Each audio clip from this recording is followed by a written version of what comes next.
Okay, I'm going to just go ahead and just put out here right up front the ingredients that I'm going to be using for this bread. That's just a lid. We're going to be using 1 cup of water. I do put it in the microwave for a couple of minutes and then put it in there. There's the yeast. I use maple syrup. You can also use honey. Olive oil. Now, I will tell you, in my mind, or not just in my mind, from what I actually tasted, this is, if you really want your bread to have a great flavor, this is the way to go, because this is real olive oil.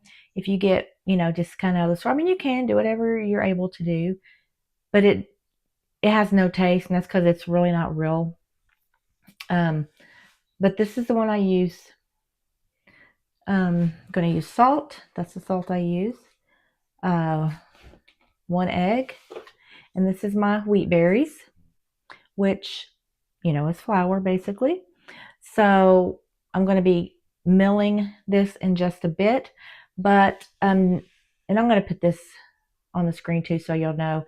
These are the things I'm going to be, the tools, I guess, I'll be using, along with this 1 cup measuring cup as well. Anyways, I'll go over that a little bit better here. Anyways, that's what we'll be needing. Okay.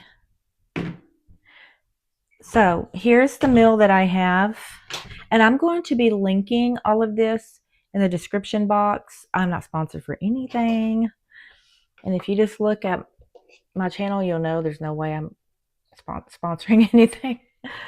But this is the one I use. It's just a cheap one. They have better ones. I forgot the main brands, but they're like $300-400. And this is good enough for me. The only thing is it is loud, but it'll work. So you want to be sure. I mean, I never plug this in unless I have the lid on and it's locked. Just safety precautions, okay? So let me take you, and I don't clean this out there's still some old flour in here. I mean, I wipe it out, but I just want to show you what it kind of looks like inside there. It's just a blade. Yeah, and then that's the timer switch. And now I keep cotton. I need to get some more. That cotton's about gone. I just put like a cotton ball in here, and then I'm gonna split that. Just tear pieces off of it. Because, like I said, this is loud. I really need to get bigger pieces, but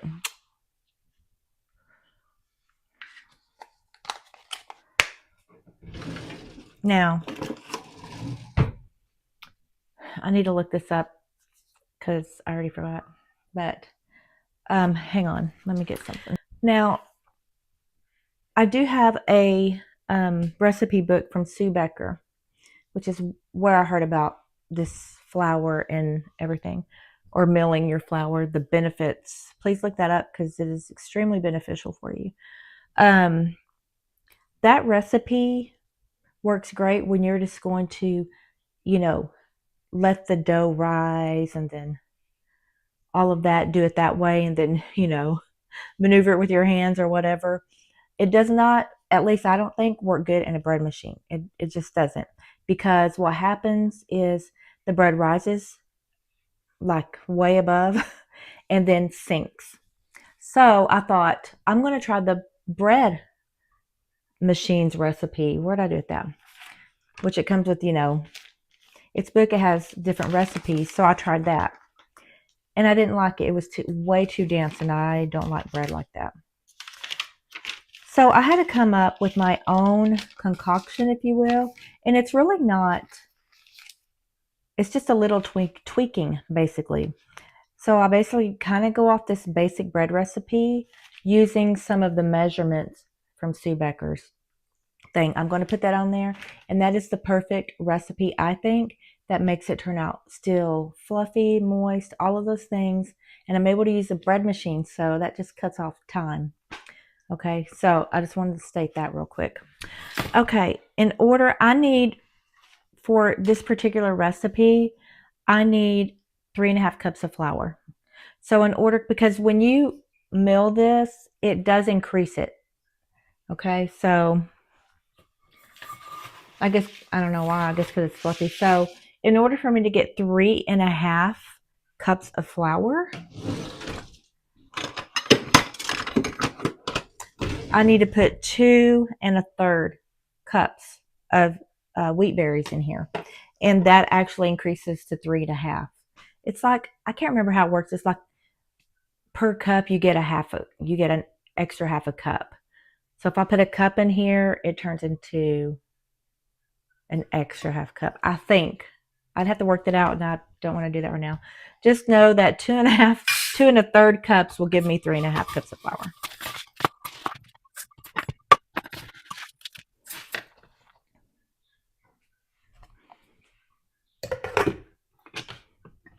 Okay, now that I have it, secured, I'm going to plug it in.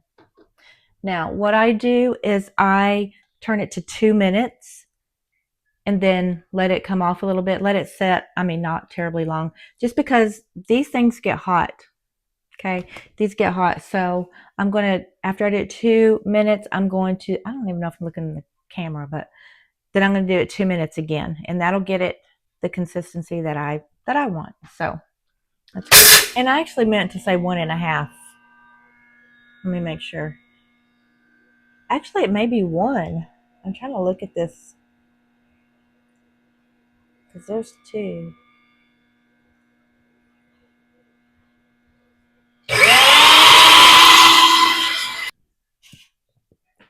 Okay, so I think it is 1.5, but so basically 3 minutes. So when that's done, I'm going to unplug it. Let me get this stuff out of the way. And I put it in this. I don't want to put it in plastic, because this is heated. So I don't want to do that.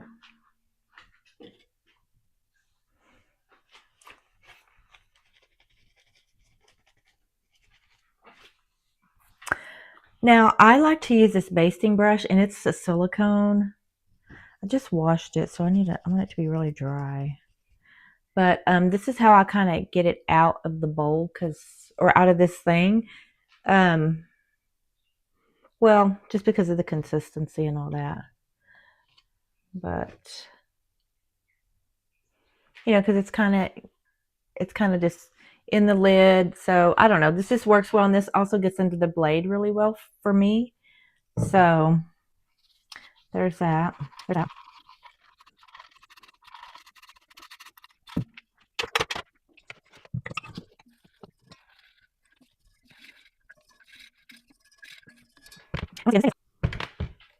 And once again, this thing is hot, so I don't really like to touch it. I guess it won't scald you, but I also can't prove that because I'm not going to just try and see if it does. So I just hold this. Sometimes I'll get if it's, if I need to handle it. But so here's my flour, and this is wheat flour, wheat berries. So that's how easy it is to make your own flour or mill your own flour. So yeah, there's that. Okay, and I'm going to do 1 cup of warm water.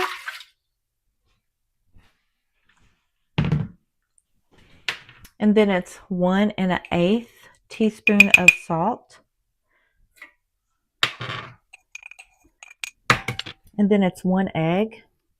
And I know you should really put your egg into a bowl first in case it's a bad egg. So go ahead and do that if you want. I just don't want to do that right now.